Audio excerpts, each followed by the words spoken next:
Look how beautiful that snake is. It literally just shed, and the shed is stuck to the side of this water bowl right here. Let me just pull that shed out, nice and easy. And it actually looks like one whole shed, so that's awesome. Perfect proportion of weight on the snake. Beautiful rattle that's developed. Look at that rattle. That's gonna get a little too long soon. It's probably gonna naturally crack off because, like I've said before, the rattle of a rattlesnake naturally breaks off once it's too big. They get a new bead to the rattle every time that they shed. There are multiple species, and this is Pseudechis palsi. So this is a beautiful pygmy mulga, also known as a pygmy king brown. Look at that face. Looks just like the larger cousin, the king brown. What is going on, beautiful people? Welcome back to my wildlife. I'm currently in the snake house right now. I'm going to show you some snakes that we haven't been looking at too often. Right in here, we have the oh so gorgeous white speckled rattlesnakes. We got these guys probably about 2 to 3 months ago. Actually, maybe more than that. And this is actually the one that has that caramel tone to it. Those little dots, those little saddles going down the back are a bit more caramel colored than its sibling over here, which actually just went through shed. These guys have been eating like crazy. I actually skipped a week of feeding because they're looking so plump. I don't want to overfeed them. You know, this is a snake species that conserves its energy. It stays in one spot most of the time, kind of like a gaboon viper. So if you were to feed them too much, you can make them obese. So let me just put this one right over here, and then we're gonna look at this one. This one's really cool. Its spots are much darker than the sibling we were just looking at. So the one we just saw was like a caramel, and this one's more like a cookies and cream. Look how beautiful that snake is. It literally just shed, and the shed is stuck to the side of this water bowl right here. Let me just pull that shed out, nice and easy. And it actually looks like one whole shed, so that's awesome. Look at that, one whole shed from the white speckled rattlesnake. And as you can see from the shed, it's not that big of a snake. It's a very small young animal. That snake is only about a year old. But this species actually does not get too big at all. It only gets around a couple feet. Let me see, we're gonna gently just raise this guy up a little bit so you guys can get a better look at how sick those colors are. Look how gorgeous this rattlesnake is. Beautiful white speckled rattlesnake. A little defensive too, which is quite understandable for a snake your size. And look how tiny this animal is. Let's actually get a shot from the front, because look at that face. I cannot get over the face of this animal. Pure white with little specklings of black. And what's really cool about this species, it's found in many different localities. There's many different colorations depending on what mountain range they're found on. There are red ones, there are blue ones, there are white and blue ones. There are so many different color combos for the white speckled or for the speckled rattlesnake. This is a white speck. But there's so many color combinations depending on what mountain range they're found on. It is such a pleasure to even have these guys here in captivity. This little individual and the sibling that came with it came from a biologist that actually does a lot of great conservation work. So these animals are captive bred, not taken from the wild, because that's a big deal with these guys. Mainly we're going to find these guys that come from protected ranges, so you got to make sure you do get them captive bred from the proper people if you are in the industry working with venomous reptiles. So let me just look over here, we grab this lid, we're going to close it up, and we're going to let these guys go back to resting. We have them in a vision cage over here locked up, so nobody can mess with these containers, because although these containers are secure enough for a rattlesnake, they're not secure enough to keep a monkey from getting into it. By a monkey, I mean a tourist coming through here and saying, oh wow, what's this, let me open this. So we got to put it inside the cage, just make sure it's nice and locked up, so nobody gets hurt. Even though most people have common sense, I've been working in the animal industry since I was a little kid, dealing with the public. I love educating the public, but you do get the people that strive to do something a little extra that you don't expect. Whether that's not paying attention to their kid and letting them drop into a gorilla pit, or, you know, whatever. Things happen. R.I.P. Harambe. Anyways, we don't want that situation with our white speckled rattlesnakes, so we like to keep them nice and secure. And they're actually being housed with the Gila monsters right now. We're going to unlock this real quick. Put those white speckled rattlesnakes right back where they belong. I thought, why not? Oh, don't be so, oh, don't, you're so angry, so angry. Is it because I woke you up? Oh, okay, let me use this hand. Come here. Now your girlfriend's upset. You woke up your girlfriend, now she's gonna be really angry.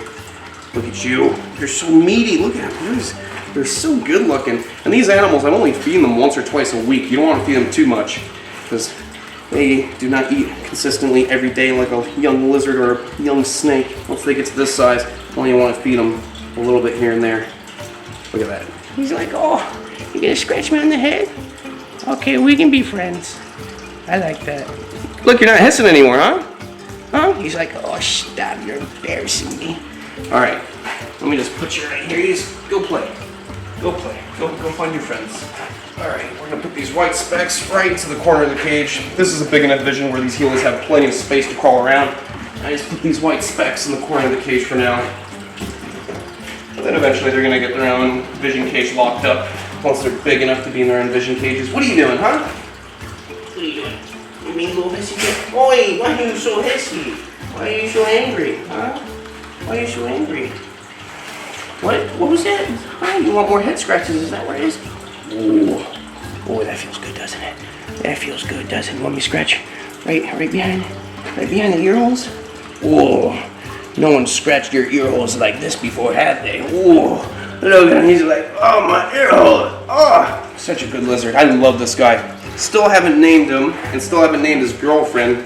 Haven't taken the time to look at the comments for the name, so let's start that over again. You guys want to see what name we can get for these beautiful Gila monsters? You know, I have so many venomous reptiles. I have so many animals in general that I don't name all of them, but some of the animals that really stick out, I like to name, like Allison, the black mamba.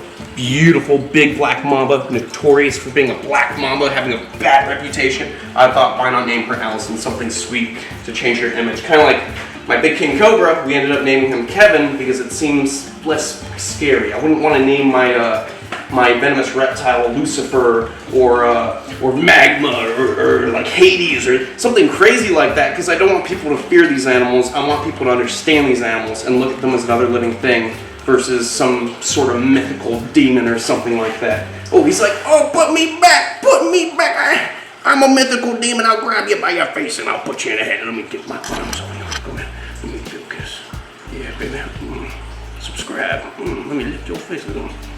Oh, yeah. Hey. I'm not done.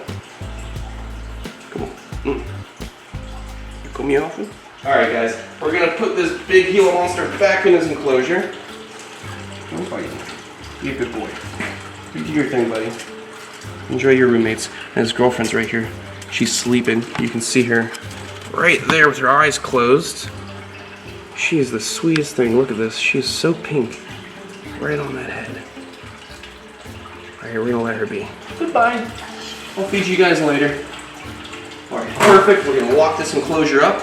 And now we have a few enclosures to clean. There's a bit of a mess in quite a few enclosures, and I think we're going to start off with somebody you guys haven't seen in a while too. Just because we're showing snakes that haven't been seen in a while, why don't we deal with Mr. Brown, the Pygmy King Brown, only found in Australia. It looks like he's broken out his old shed and he's gone to the bathroom, so let's give him a good deep clean and you know, just make sure he has a nice clean enclosure. We don't want to leave him in the poop zone, you know. All right, guys, we're going to be cleaning up after the Pygmy King Brown.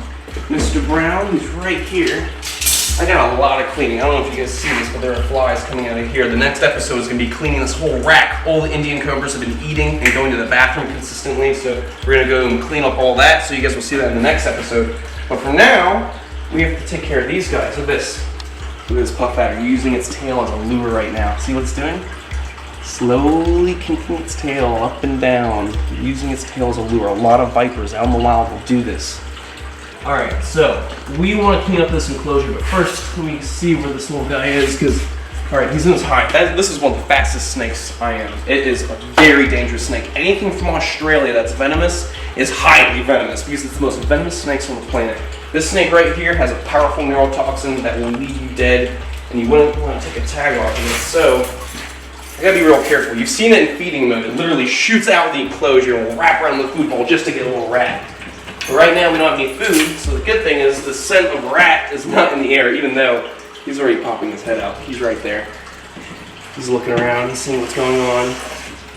What I'll do is I'll start taking out some objects, making it easier to work with him. There we go. Get this piece of wood out. But we don't want anything in the way.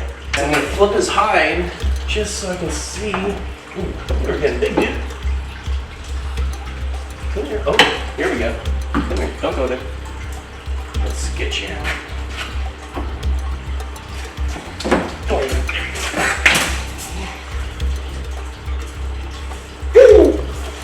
Alright. There we go. Here's Mr. Brown. Whoop. Mr. Brown's real fast. Mr. Brown's real thick. And of course he hasn't gotten longer because this is a Pygmy King Brown. And the Pygmy King Brown doesn't get nearly as big as the true King Brown. The King Brown is one of the longest, largest venomous reptiles in Australia. They can get upwards to 10 feet long and they eat all other snakes found in their range. So they're basically like the King Cobra of Australia. But this look right here, this guy is just a pygmy, so he's only going to get like 4 to 4.5 feet long. I think 5 would be pushing it for the pygmies. There are multiple species, and this is Pseudechis pallasii. So this is a beautiful pygmy mulga, also known as a Pygmy King Brown. Look at that face, looks just like the larger cousin, the King Brown. Look at that, that snake is awesome. But you wouldn't want to give it the chance to get anywhere near your skin because it would take a bite, no problem. So we're going to put him right in here.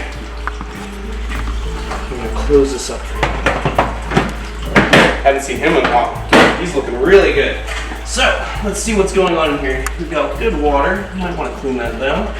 We've got lots of shed skin in here. Beautiful shed skin, actually. Let's see. Perfect. Oh yeah, we're going to have to do a nice cleaning in here. He's gone to the poop quite a few times, and we're going to pull out this shed, so I'll see you guys in a split second.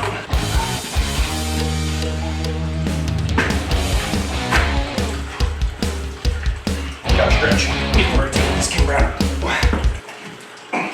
Pull my wrist. Pull my wrist.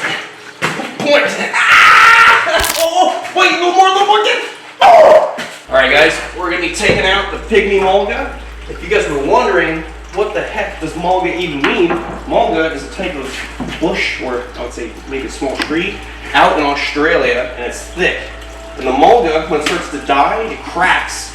And actually, you guys should see what's going on. This snake is going nuts. The mulga bush actually cracks up and leaves out a lot of different crevices and places for snakes and lizards to hide. So the mulga bush is a home for a lot of different Australian wildlife.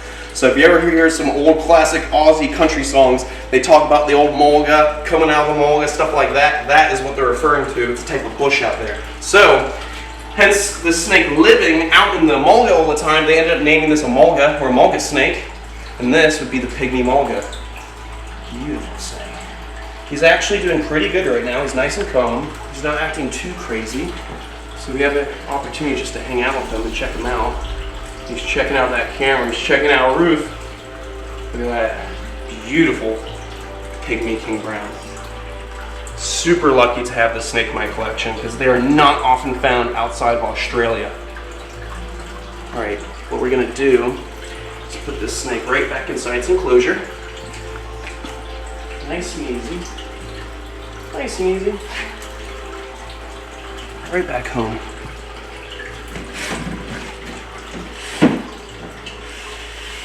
Perfect. Okay. Let's get this locked and secured before we do anything else. Alright, so Pygmy mulga is done. Puff adders are good to go because I cleaned them not too long ago. Arizona black rattlesnake I cleaned not too long ago, so he's looking nice and clean.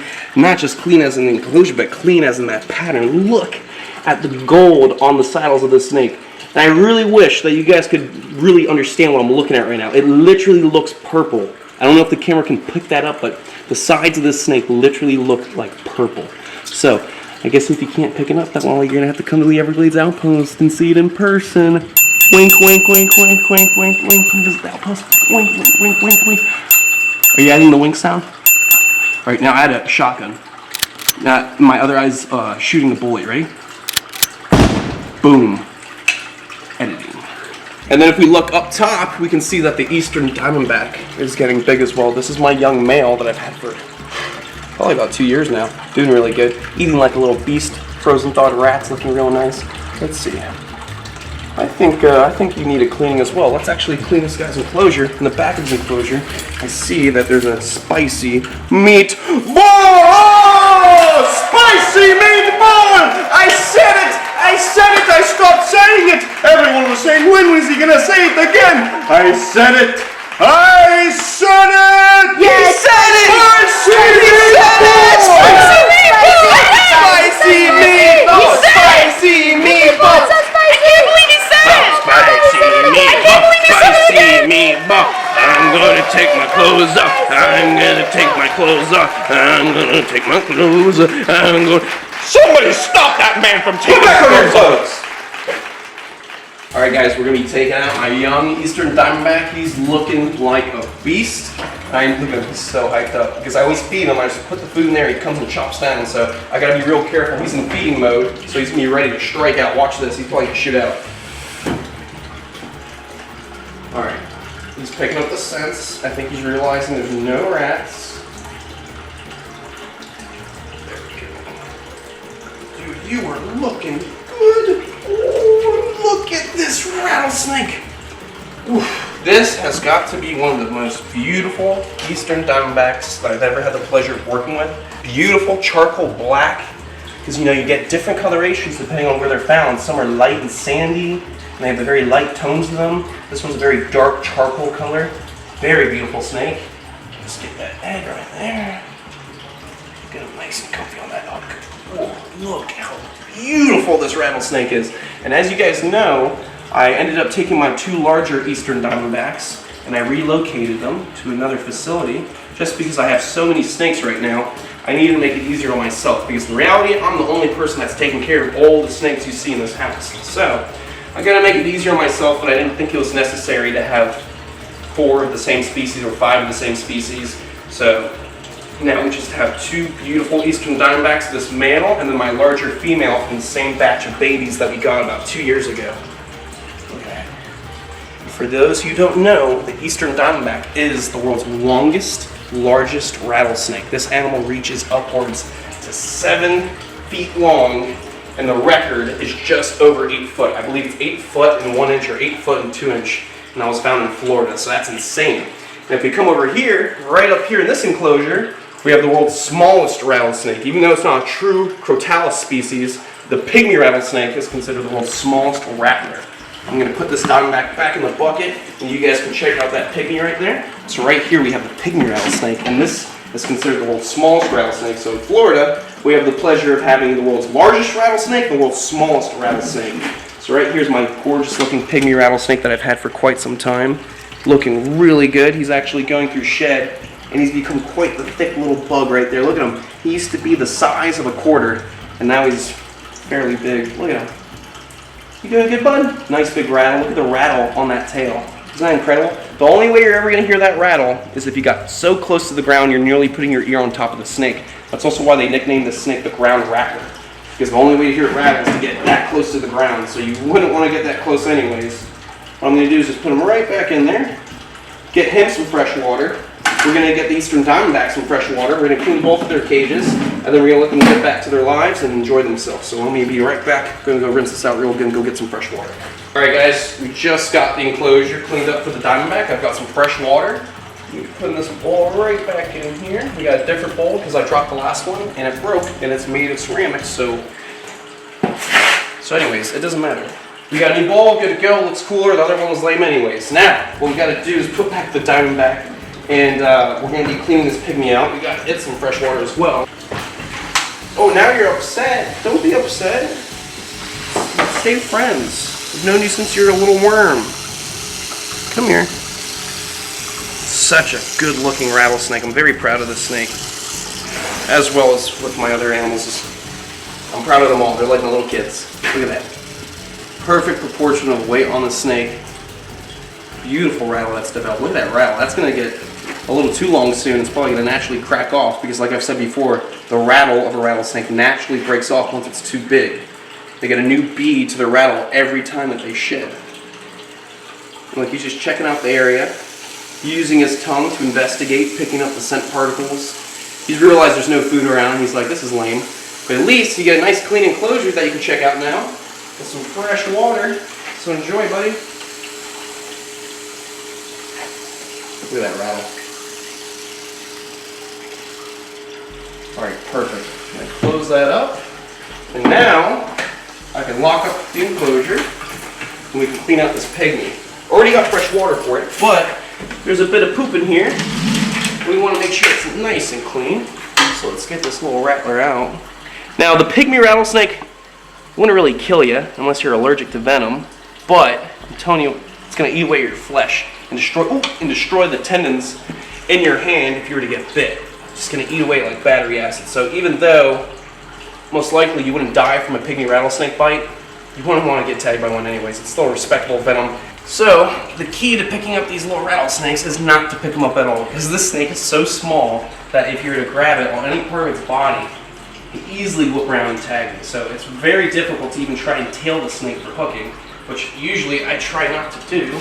So nice move right into the bucket, and we're good to go. Because that's, even though that's not the biggest they get, they're still a very difficult species to tail because they're very wiry snakes, very touchy snakes. You wouldn't want to get tagged by that snake, although it's not the deadliest of the rattlesnakes or subfamilies. And what's really interesting is that these snakes have been known to bite people in the most unlikely places. And what I mean by that is that places like Home Depot and Lowe's that sell plants that you put in your garden, some of the places that grow these plants, the groves, are found way out in the middle of nowhere in the habitat of pygmy rattlesnakes. So there's actually been incidents where the plants are out there in the bush, the snakes utilize the stalks of the plants to hide in, and then the plants are transported to the place where the plants are being sold, like a Home Depot or Lowe's. Somebody reaches in for a tag to look at the price, and they get tagged on their hand by a snake unexpectedly. They're looking back thinking it's a thorn, like, what the hell? Figuring out later they just got bit by a snake or a spider, and then they have to break it down and figure out what venom one to find out what anti-venom they're going to need. So, believe it or not, they've turned up in the most unlikely places. Now, I'm not trying to say be very careful when you go to Home Depot and shopping for your next ornament, but I'm definitely telling you to be aware of your surroundings and don't just reach blindly into the bush, because even in the most unlikely places, you can find a deadly snake. Interestingly enough, I think I should share this photo that I saw today. Boom! Look at this! Can you believe this? This is a black mamba that was found inside a hamster's cage in Africa. A black mamba got into somebody's house, got into the hamster cage, and ate their hamster. Can you believe that? Go check out the snake catcher that went out and got that call and took care of that snake. So, snakes can turn up in the most unlikely places. Just be aware of your surroundings, know your local wildlife, and just be smart about it.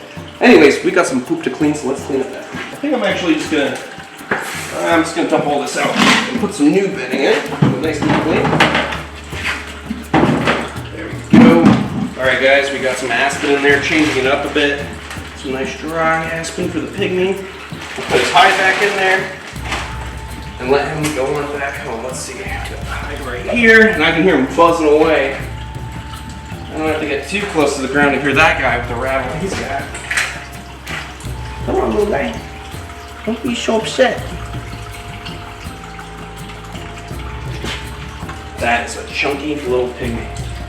Now there's good contrast with the color on that aspen, so you guys can really see how vibrant this animal is. Although he is, or she is, going through shed right now. So, actually, no, he. I'm sorry, have I been calling you a she today? It's a boy. I'm sorry. Alright, well, we're going to lock this enclosure up. We're going to move on, because we got lots to do today. Oh, you're getting so big, little piggy. Okay.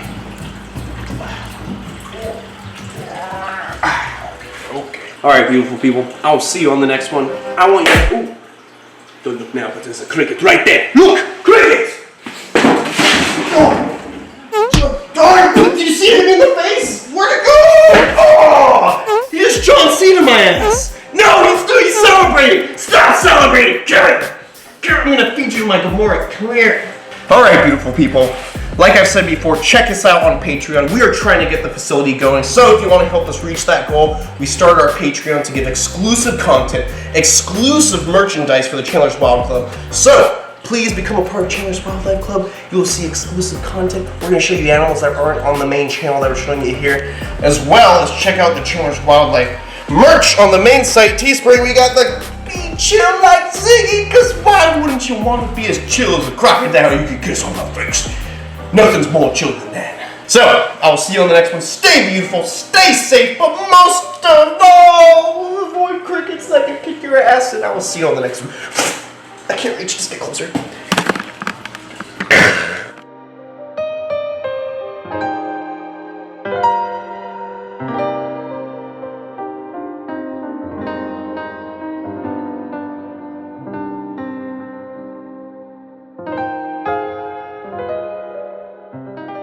Now, my other eye's shooting the bullet. Ready? Boom.